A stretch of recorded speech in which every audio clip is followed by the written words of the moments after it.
It was March 18th, 1984, at around 9 p.m. in Hyogo Prefecture's Nishinomiya City. Two men carrying a pistol and an air rifle burst into the home of an elderly woman. They tied up the woman and rejected the elderly woman's offers of loose cash or valuables. Instead, they took a key to the kitchen side door to the home next door, the home of her son, Ezaki Katsuhisa. Ezaki was not just the grandson of Glico founder Ezaki Riichi, but also the president of the Glico confectionery conglomerate. The intruders burst into Ezaki's home from the side door, tying up Ezaki's wife and eldest daughter before charging into the bathroom, where Ezaki and his youngest daughter were bathing. The intruders grabbed Ezaki and fled into the car waiting outside. The four men, the two gunmen, Ezaki, and the driver, sped off into the night. Later that night, a threatening phone call arrived at the home of a Glico board member.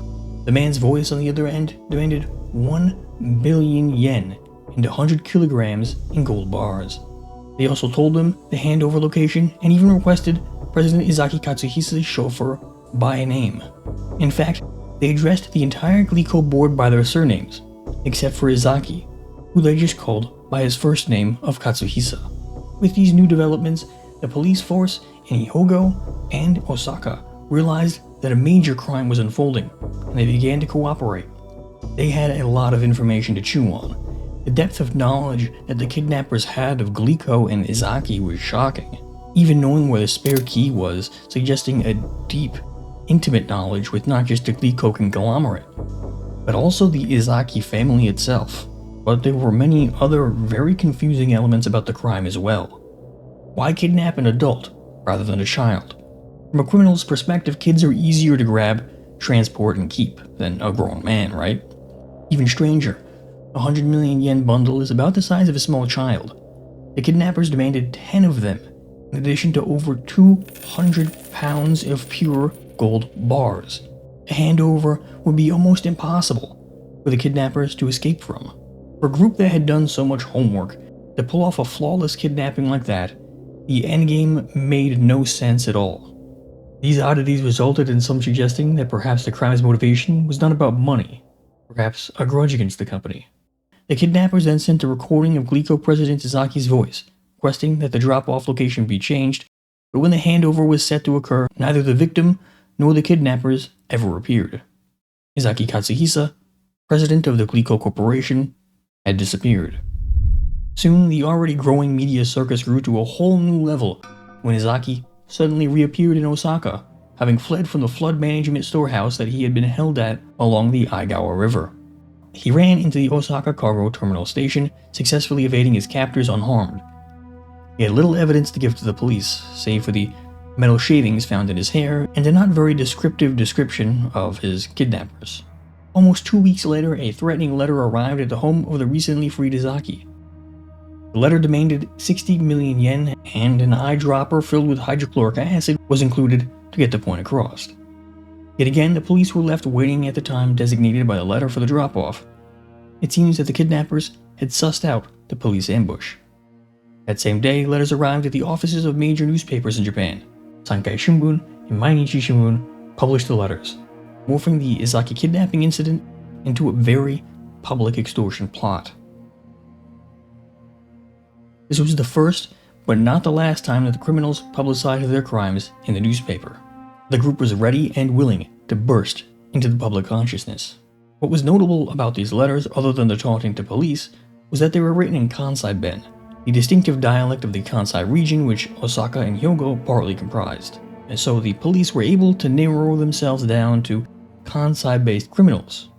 Or perhaps that's what the criminals wanted the police to think. And yet another attack on Glico. Late at night, the Glico HQ in Osaka's Nishiodogawa ward started to smoke and burn. Local residents described a man wearing a hat carrying a bag running away from the HQ after the fire started. It was quickly ascertained to have been an arson. Glico got another phone call.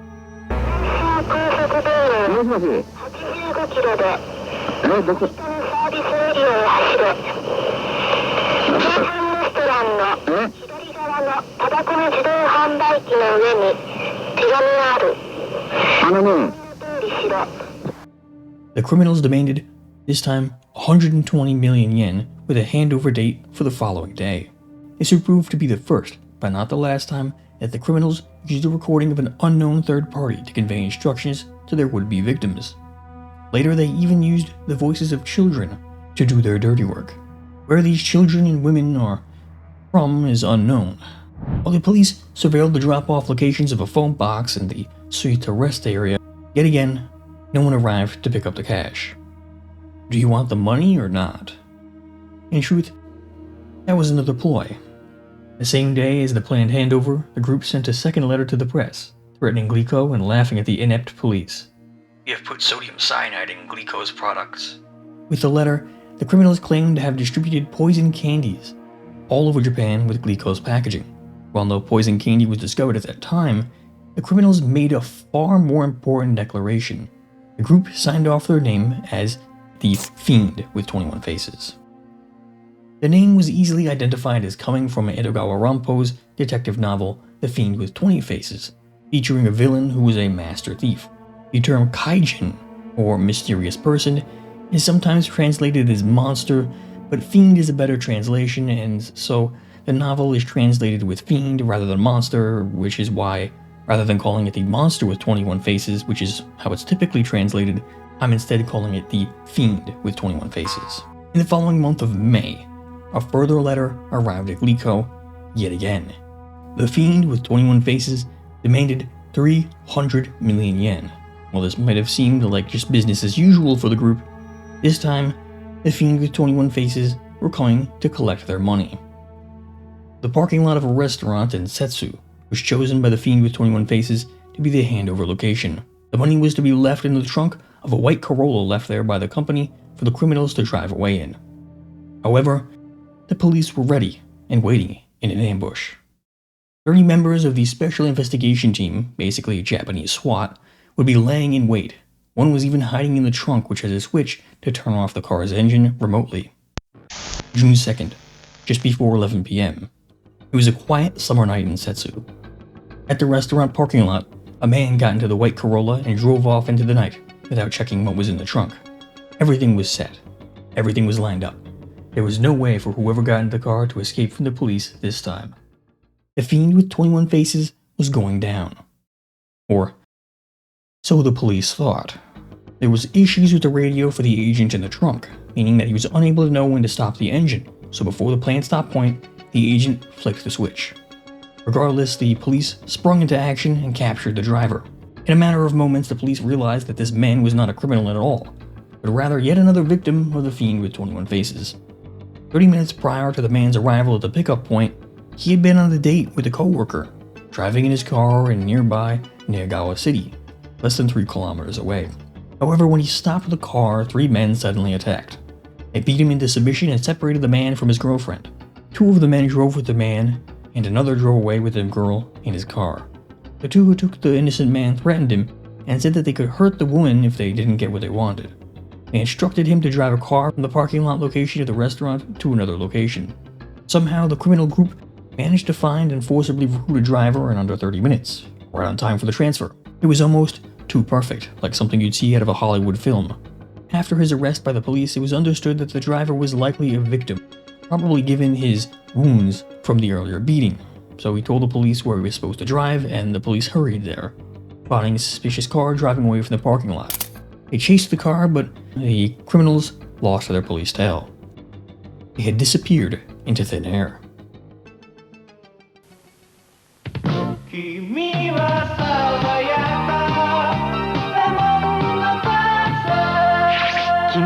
レモンの香り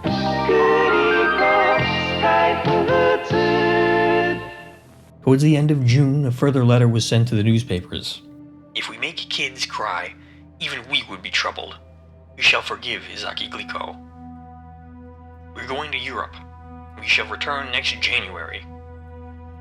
Ultimately, they never left the country, according to a later letter, and this was because the police presence was too heavy at the airports. But yes, you heard them right. After demanding money from Glico no less than 6 times, the criminals were bored with their target. They would no longer terrorize or demand money from Glico. Glico was no longer under the gun, but the damage had been extensive. During this time, Glico had to recall thousands upon thousands of products. They'd even had to stop advertising entirely for about half of 1984, canceling major sponsorships such as the Kinnikuman anime. They lost bushels of cash from the incident, all while the news reported on the continued antics of the Fiend with 21 Faces. Everyone expected them to get caught soon, but they weren't. However, just because the Fiend with 21 Faces were letting Glico off the hook didn't mean that they were done with their new activities. They just found new targets. Marudai Food Products HQ in Tatsuki City in Osaka Prefecture received a threatening letter some 20 days after the final failed extortion attempt on Glico. If you don't want to end up in the same situation as Glico, prepare 50 million yen. They demanded that Marudai post a part-time worker advertisement in the paper to show their acceptance of the deal. Furthermore, they requested that the company's director be ready at his house with a travel bag filled with the requested sum of cash. A few days later, the criminals made a call to the company. However, the voice on the other end was the recording of an unknown woman's voice. Yet again. Instructions have been placed and the Tatsuki Station signboard, so go check it. A group of Japanese SIT elite police were sent to the Marudai director's home and watched the surrounding areas. Meanwhile, a detective who went undercover as a Marudai employee departed for the station. There were instructions from the criminals there. Board the train bound for Kyoto Station at the specified time at Tatsuki Station. And as soon as you see the white flag from the left window, throw the travel bag of money out the train window. What no one realized at the time was that this would be the first time that officers would be able to get an in-person view of a suspect. At the specified time, a group of 7 men, 6 SIT detectives, and 1 detective posing as a Marudai employee, boarded the train. However, when they saw the white flag, they weren't prepared, and they didn't drop the bag out of the window. Yet, on the train, detectives noticed an odd-looking man. This man would become known as the so-called Kitsuneme no Otoko, or the fox-eyed man. He seemed to be watching them and shadowing them, loitering around the station and staring at them in a way that seemed obviously suspicious. However, the police policy towards the case was to round up all of the criminals at once, and so they didn't even attempt an arrest. By the way, you're probably wondering how the police could arrest someone for just looking suspicious. In Japan, the police do need a cause to arrest you, just like any other modern country, but they sometimes walk near you and fall down to provoke an arrest. This is called korobi kobo, so they could have grabbed the guy if they wanted to. Instead, the fox-eyed man escaped into the hustle and bustle of the street, following his exit from the train station. First suspect was found, but he had gotten away without even so much as a struggle. A further attempt to extort Marudai occurred in July, when the company received yet another phone call. This time, a little boy's voice was used. However, over the course of this extortion attempt, the handover location was changed 4 times before they reached the final location. This time, the criminals didn't appear. All throughout this saga with Marudai and the near arrest of the fox-eyed man, the public were unaware of what was happening. It was only later on, from the letters sent by the Fiend with 21 Faces themselves, that Marudai's extortion problems were revealed to the public. It's for that reason that the string of crimes is known as the Glico-Morinaga Incident rather than the Glico-Marudai Incident. Almost as though desperate for attention, the Fiend with 21 Faces sent out a series of letters threatening various companies from House Foods, famed for their curry, to the hypermarket company Jasco. Neither of those companies responded or made the threats public. Why was the Fiend with 21 Faces disinterested in companies that didn't respond? Why were they so desperate for media attention? For a few months, things went quiet as the criminals planned their next move.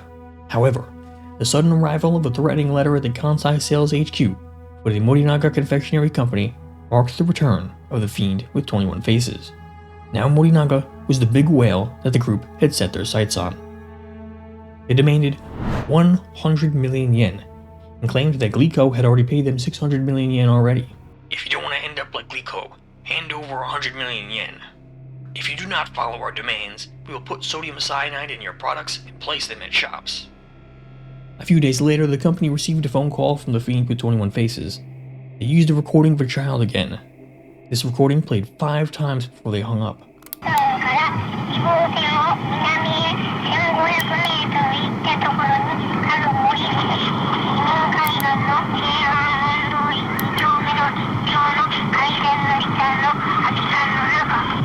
What was unique about this particular attempt was the method for dropping off the cash was something that mimicked an earlier famous case that happened in Osaka back in 1973. Somebody had placed a flat night deposit box in front of a bank and got people to place their money in, even dispensing a receipt.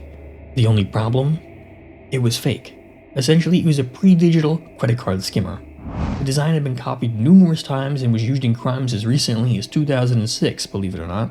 Perhaps they were inspired by the original culprit behind this crime, or perhaps they, or just one of them themselves, was the actual culprit for this unsolved crime. Though this return to not collecting the ransom money didn't mean that they were done, quite the opposite. They even released a new letter to the papers taunting the police, both for their failure to solve the case and for the arrest of a former police officer in a string of murders. Officer Hiroto looks great, don't he? Even if an idiot tries to do his best, he's still an idiot. And so the criminals got right back to work, this time with an added twist. They were going to kick things into a higher gear. All over Osaka, Hyogo, Kyoto, and Aichi prefectures, at convenience stores and supermarkets, fake Morinaga products began to appear. This was the real deal. They were really starting to take the step of producing and distributing deadly poisons to the public. People's lives could have been on the line. However, the criminals took the odd step of adding a note for consumers. There's poison in this. It is dangerous. If you eat this, you will die. Fiend with 21 faces. In total, 13 poisoned products were discovered. A small number, but enough to cause alarm. Partway through this spree of leaving out poisoned candy, Hankyu department store received a letter demanding that they don't put out Morinaga products for sale. Morinaga did end up getting removed from the sale at many locations, but instead they actually made an effort to sell their products directly to consumers in the midst of the situation. It was yet another media circus for the Fiend with 21 faces. The criminals kept the spree going, even sending NHK Osaka a sodium cyanide pill and sending different newspapers quizzes on how many people sodium cyanide could kill. They were toying with the police and enjoying all of the press they were getting. Clearly, on that same day, a middle-aged man wearing a Yomiuri Giants baseball cap and suit walked into a convenience store and put a poisoned candy on the store shelves. It was the same as always. More poisoned candy put on the shelves, with notes to prevent deaths. Enough to scare, but not enough to harm random consumers. However, this time, he was caught on security camera.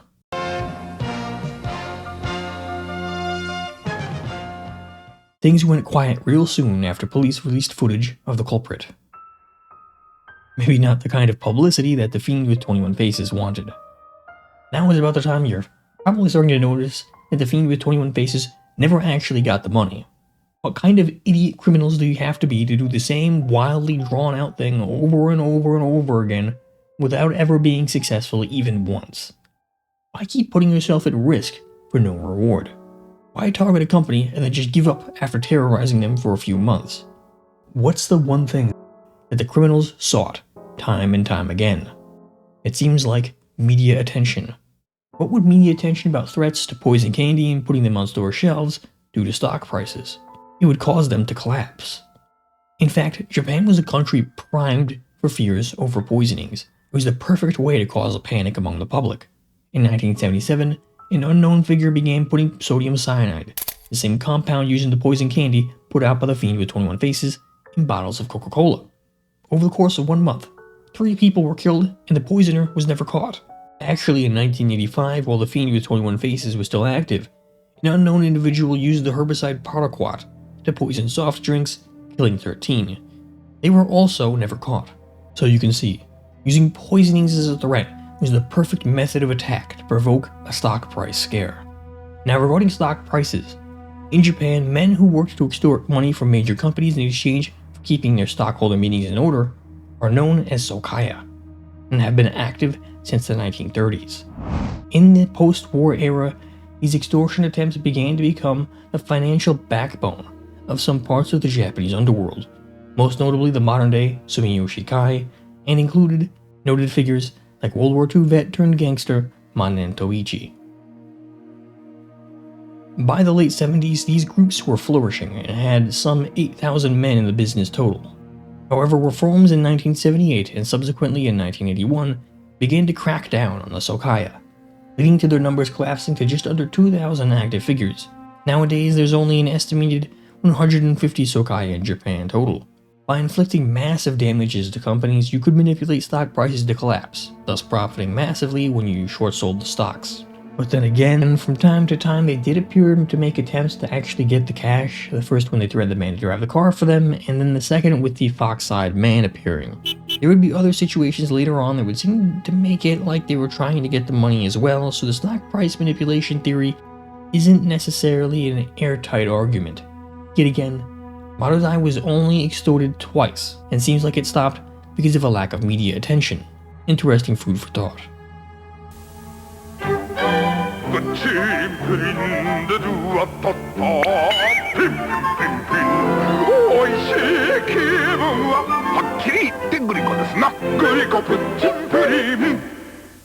The group moved on to bigger and better things as the news about their terrorizing of Morinaga continued to swirl throughout the papers. House Food Products received a threatening letter at the home of their Chief of General Affairs, and soon after, the company president received a letter demanding 100 million yen. The date for the handover was set for the following week at a Kyoto restaurant in the city's Fushimi ward known as Sato. In another letter, they threatened to put sodium cyanide in house stew mix, and shockingly, even enclosed a tape of the formerly kidnapped Glico president Ezaki Katsuhisa. At the date for the handover, the police prepared 100 million yen in the car in the Sato restaurant's parking lot, this time not adding an engine cutoff switch in the trunk. At 10:20 p.m., a call came from the criminals to the Chief of General Affairs' home. As per usual, it was a recording of a child.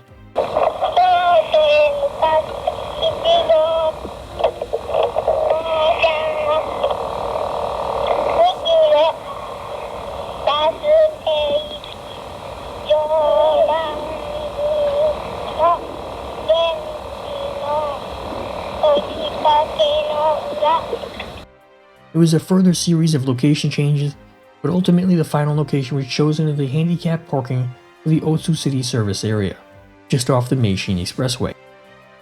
At around the Kyoto South interchange, which was a very confusing area to enter onto the Meishin Expressway, the police saw the fox-eyed man. That night they would see him an additional 2 times. The police task force requested that the Shiga police not enter the Meishin Expressway even though it was in Shiga. In spite of this, the Shiga police force had 2 detectives at the Otsu service area in case something happened. Those 2 detectives saw the fox-eyed man at the service area and followed him, seeing him leave the message for the additional stop-off. But because they didn't have permission to detain him, they let him walk away again. Probably should have grabbed the guy and ID'd him at the very least.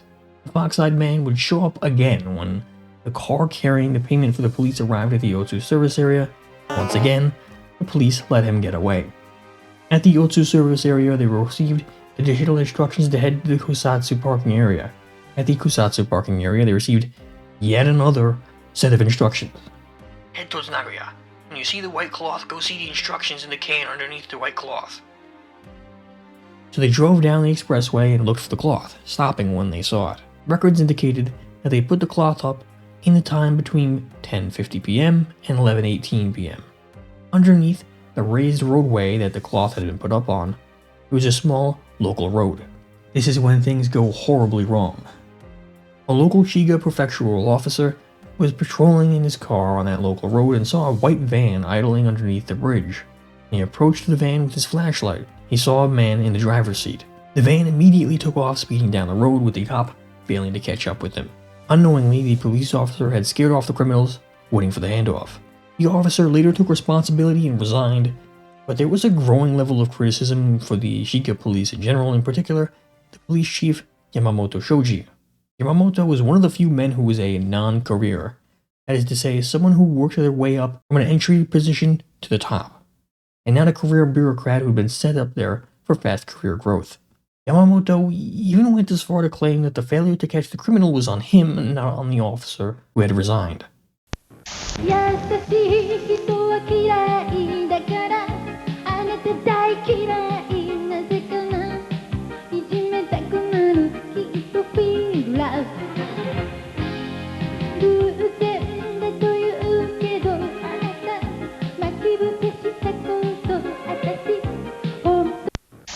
I'm not sure if anyone took a notice at the time.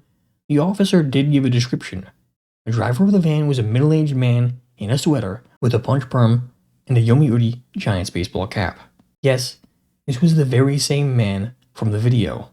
This man, who we'll call Mr. Video, is a different figure from the Fox-Eyed Man. Though this figure is often assumed to be the Fox-Eyed Man, if you zoom in, you can see the tight curls of his punch perm. Though less famous than the Fox-Eyed Man, Mr. Video is the only other known member of the group that we have a good description of. A few days later, House received a threatening letter, but nothing else after that. The criminals were moving on to greener pastures yet again. For some time, the criminals were quiet, but not long after, an amateur radio enthusiast from the west of Sapporo, in the Iwanai district, recorded a conversation between two figures who appeared to be some of the criminals. 21 Faces, this is Tamasaburo. Did you finish preparing the medicine? On 12/16, make sure to get a round trip to R6 to get any trail off you. Told you they wouldn't pay. Well, it would be better to give up on Fujiya. The name Tamasaburo is quite rare, by the way. The likeliest reference is to a character, Okikawa Tamasaburo, from the action comedy series about truckers called Truck Yaro, and was popular in the late 70s. These messages were sent over 40-meter band radios, something that requires special equipment and a level of knowledge about radios. A few days later, as per the radio conversation, they soon made their next move on Fujiya, yet another confectionery company, this one known for their mascot, Beko-chan. Alongside the threatening note, they left a recorded tape and some sodium cyanide. Fujiya's lack of response to the initial letter led to a further threatening letter. Fujiya's head of HR received a threatening letter at his home demanding that the company toss 20 million yen from an Osaka department store rooftop. Fujiya ignored the request. A little while later, a Tokyo supermarket company president received a similar letter demanding that they dump 20 million yen off of Fujiya's Ikebukuro headquarters rooftop. Fujiya once again ignored the requests. It wasn't until 1985 that the failed extortion plot against Fujiya came to light. While the press continued to look into the criminals and the police continued to post wanted notices and solicit tips from the public, it was clear that the criminals were slowing down and that their threats were less successful than before. They took several months off their work and moved on to a new target. In February of 1985, they sent a letter to the papers declaring their next and most strange target, Valentine's Day. In Tokyo and Aichi, poisoned chocolate was put out with labels saying "poison inside, dangerous," and another label for chocolates not poisoned saying "no poison, safe." All different chocolate brands were targeted in this, including companies that the Fiend with 21 Faces had never even thought to target before, like Lotte and Meiji. By the end of February, the group published a letter that they were done targeting Morinaga. They followed this up by targeting a noted Wakayama-based confectionery store with a long history, but ultimately they never followed up with instructions of where to give the money. With the case becoming cold, the last incident related to the case would occur. On March 7th of 1985, Shiga Prefectural Police Commissioner Yamamoto Shoji retired, and immediately after his press conference he returned to his home and immolated himself.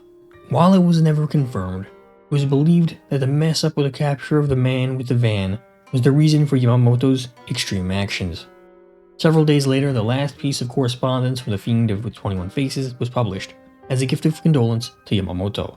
I guess we'll stop picking on the food companies. The Fiend with 21 Faces was through, and disappeared into history. The criminals went silent. They didn't target any other companies, or demand any more cash. Whatever they had planned, it ran its course. The police were still looking though. They were still searching frantically, trying to track down the phantom thieves who had caused so much trouble for the police, though they never took any money during their crime spree. In fact, the only thing they ever took were the keys to Ezaki Katsuhisa's home. The cops didn't feel stupid though. Police investigations turned up some interesting pieces of objects as evidence left behind by the criminals, ranging from poisoned candy bars to shavings of electrical components and typed notes. The police had what seemed to be a treasure trove of evidence. Yet still, fingerprints were never lifted from the evidence, and no connections to suspects were ever made. It also became common knowledge that the criminals had a way to listen in on the police radio waves. If one knew the regional frequencies, all you would need is to know the code words that the police used. In various specialist magazines for radios, the regional police frequencies were often published, oftentimes with monthly updates if they got changed. So the discovery of the radio proved to be pretty much nothing other than a confirmation that the police never had much of a chance to get them anyway. They couldn't even find the children behind the voice recordings used to give initial instructions over the phone, nor the woman. In spite of some weak evidence in some areas, the police did have access to a few pieces of interesting information. One of these being the Showa 53 tape. 1979, the 53rd year of the Showa era, Glico had received a strange tape demanding money from a group claiming to be the executive of the Bunraku Liberation League. The voice of the tape was that of an old man speaking the Kansai Ben dialect, and didn't seem to match anyone from the Bunraku Liberation League. So the investigation in 1979 went nowhere. Some similarities between the 53 tape and a later Fiend with 21 Faces meant that it got the attention of the police. To aid in the investigation, the police edited the hour-long tape down to a minute and released it in a press conference. Ultimately, it revealed nothing new. どうかお察しください。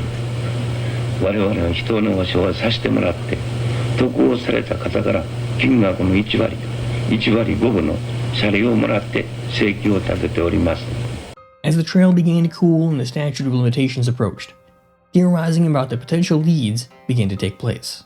Now, let's start asking ourselves questions and start looking at the assembled information. What sort of case could be built from what the police had? What would the Fiend with 21 Faces team consist of? It would have to be at least 3 members, given that 3 were present at the kidnapping of Ezaki Katsuhisa and the kidnapping of the man at his date earlier on. There could be more, but the bare minimum was 3. They needed knowledge about radios, at least at the hobbyist level. They needed to be capable of planning, as well as having a good knowledge of the Kansai area, especially Osaka and Kyoto. Remember, this is a time before easily accessible information on the internet like Google Maps. You need to have been from the area to plan a lot of this out. They would also need access to a Japanese typewriter, also known as a pan writer, to create the letters. Then there's the question about the voices of the women and children. Not only would you need access to them for the recordings, but you need to keep them shut up afterwards. Additionally, deep information about certain companies would be necessary, especially Glico. They knew much more than the average person would know about the company, and where, for example, the headquarters were, or names of board members. Seemingly, they knew more about Glico than any of the other companies that they had targeted. One of their expert members would also have to be someone who either knew how to create sodium cyanide or at least knew how to acquire it.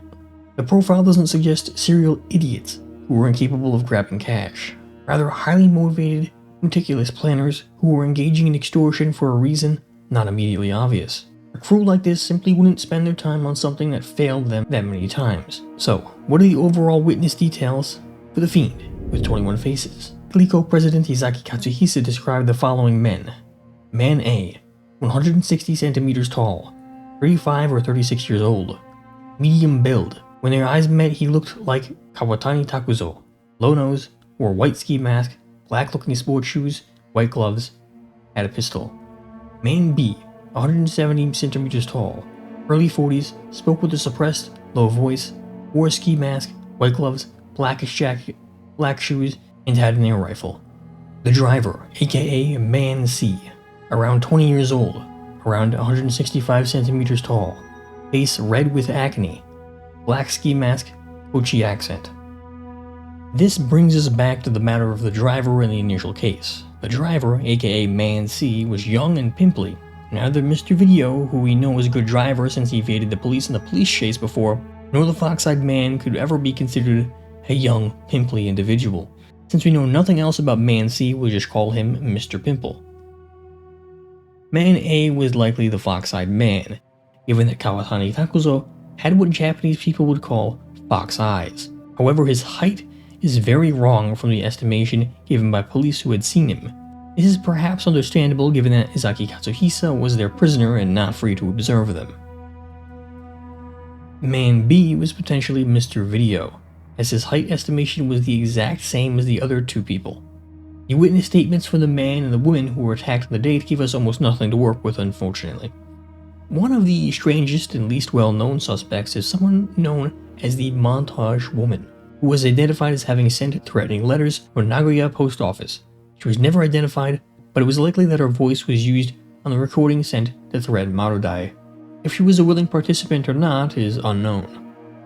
Multiple experts analyzed the voice of the women and the children in the tapes, and seemingly came to the conclusion that both the woman and the children were born and raised in the Tokyo area, with one expert linguist, Kendachi Haruhiko, suggesting a possible range from Tokyo to Aichi. That's where Nagoya is. So ultimately, we don't have too much to go off of, and there's not a lot in terms of information from witnesses. We have Mr. Video, Mr. Pimple, the Fox-Eyed Man, and Montage Woman. A real fucked up team of supervillains. Immediately the question of how the Fiend with 21 faces knew the name of the Glico president's first daughter as well as his chauffeur pops up as well. Why would they refer to him by his first name rather than his last? This isn't a common thing in Japan unless one was close to the person that they were discussing. The theory was then that perhaps they were formerly associated with Glico. They knew that the key to the Glico president's house would be at his mother's place. They knew the president's daughter's name. They knew the board members and how to contact them.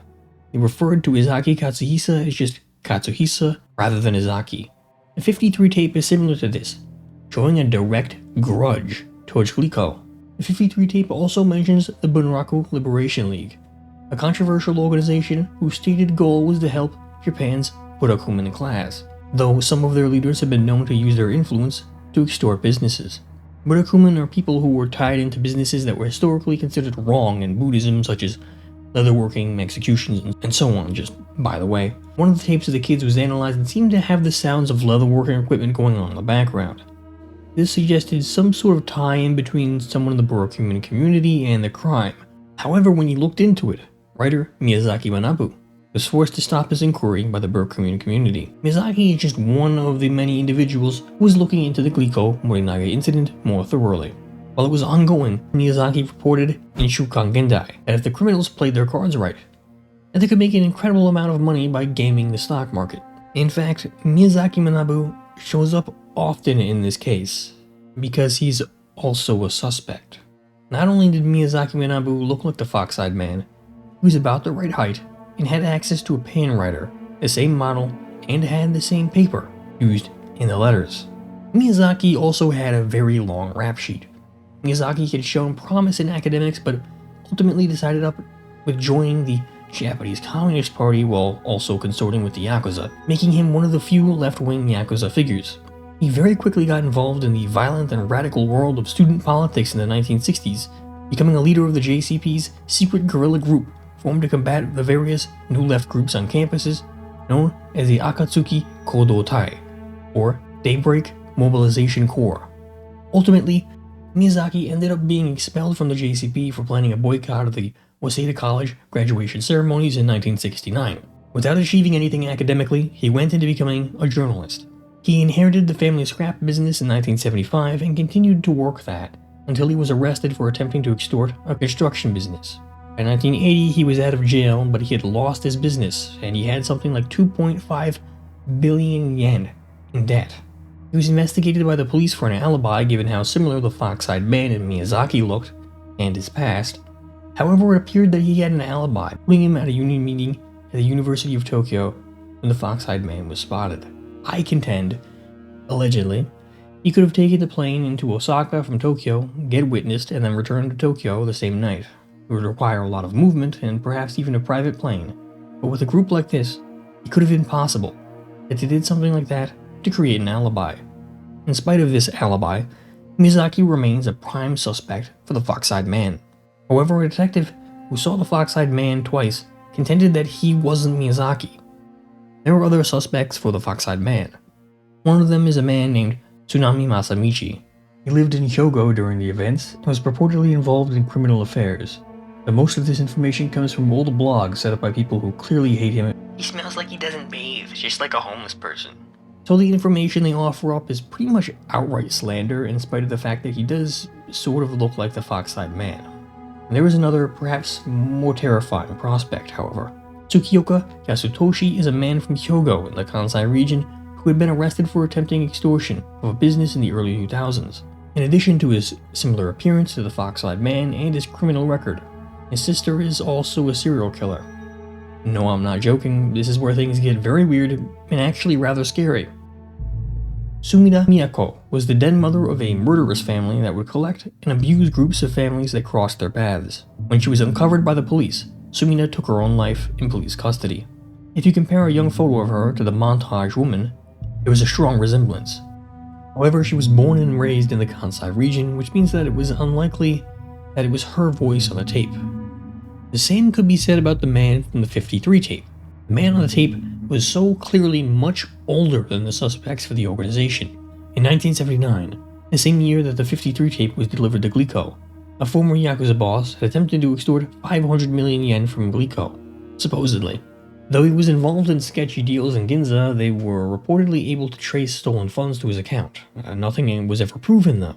His former boss was also able to access the same pen writer used in the crime, and also fit the same age as the voice on the recording of the 53 tape. However, there's no knowledge about who this figure is exactly, since he was never charged with anything, and there's nothing directly linking him to the 53 tape or the wider Glico-Morinaga incident. There's really no proof for anything about this supposed Yakuza boss. We don't even know this person's name, so it makes it impossible to narrow down who it could have been or anything else about them. Similarly, the Foxside Man is also deceptively easy to create suspects for, since he has a very generic face. Many people look like him, so there could be many suspicious people who could appear to be him. The irony is the one man who we have footage of is the one with the least suspects for. Mr. Video has one person who he has been suspected of being. This brings us to Te-chan. Te-chan is perhaps the strangest and most obscure part of the Glico-Morinaga incident lore, at least in the Western world. How much of this is true or isn't true is hard to say. Te-chan was a Zainichi Korean, one who had been born in Japan before World War II. In spite of his intelligence, his ethnic background and his repeated car thefts made it hard for him to pursue further studies. So instead, he entered the business of his father, metal scrap collecting. This is what gave him the nickname Te-chan, the Te being short for Tetsu or metal. What draws people to Te-chan is two things. The first is his involvement in the recycling industry, as when president of Glico, Ezaki Katsuhisa, escaped captivity, there were metal shavings in his hair. In fact, the area that he was held in, there were a number of scrap metal businesses. If these were owned or connected to Te-chan is unknown. The second thing that draws people to Te-chan, of course, is the circumstances of his death. 9:20 a.m., August 5th, 1994. At the Fukutoku Bank in Kobe City, 3 bank clerks took 3 duraluminum cases from an armored truck and were bringing it into the bank. At that moment, 2 men sprang out from the alley by the rear carport that the armored truck had just left. One was armed with a pistol. This man was later known as Mr. Sunglasses. The other man was wrapped up with bandages on his face to obscure his identity. This one was known as Mr. Mummy. The 2 robbers grabbed the 3 cases and hopped into their stolen light van. Those 3 cases had quite a payday inside. In fact, over 500 million yen, making the Fukutoku Bank robbery in Kobe City the largest in Japanese history at that time. While neither criminal in the case was ever identified, it's believed that Te-chan was the Mummy Man, given that the height and age seemed to match Mr. Video and also Man B from the original Kidnapping. Te-chan was investigated in 1997 in connection to the Fukutoku Bank robbery. However, immediately after his first interview with the police, he took his own life. But the actual evidence here, you might notice, is decidedly lacking. We don't even have a picture of the guy, so basically no one is sure what the deal with this guy is. The question of motive, then, comes to the forefront. Why extort and keep extorting even when you don't get cash for your work? At no point did the Fiend with 21 Faces actually get any money directly from their ventures. So how were they able to outfit themselves with disguises, pay for fees for research and surveillance, and continue to extort companies when all it did was cause news stories? And another question, how would they know detailed information about the companies that they extorted? As we had already covered, they knew so much about Glico and the other companies. While some of this could be gathered from surveillance, the knowledge about these things, time and time again, suggests some connection to people who were intimately aware of major corporations in Japan. The stock meeting extortioners, the Izokaya, once again come into view. This is when I have to tell you something that I had withheld from you earlier. Sorry, I'll cop to it. After his release from prison in the early 1980s, the man believed to be a prime suspect of the Foxside Man, Ezaki Manabu, went to live in Tokyo under the care of underworld figure and Izokaya boss, Manen Toichi. While it's not necessarily hard proof that Miyazaki Manabu was involved in anything, it suggests that Miyazaki was actually rather suspicious indeed. During his life, neither Miyazaki Manabu nor anyone else had ever come forward to admit complicity in any part of the Glico-Morinaga incident. Ultimately, the case is run cold, with most of its suspects fading away or dying, and the evidence long since becoming impossible to follow up on. All we can do now is discuss the facts and try to theorize our way out of an unanswerable problem. What do you make of it? Comment, subscribe, like, share the video, and check out my Twitch or YouTube gaming channel. All links are in the description. You can't believe how happy I am to be back making videos. It's so good to be back. It feels good. Without further ado, check out this video. It's pretty good. Good stories only. Thank you.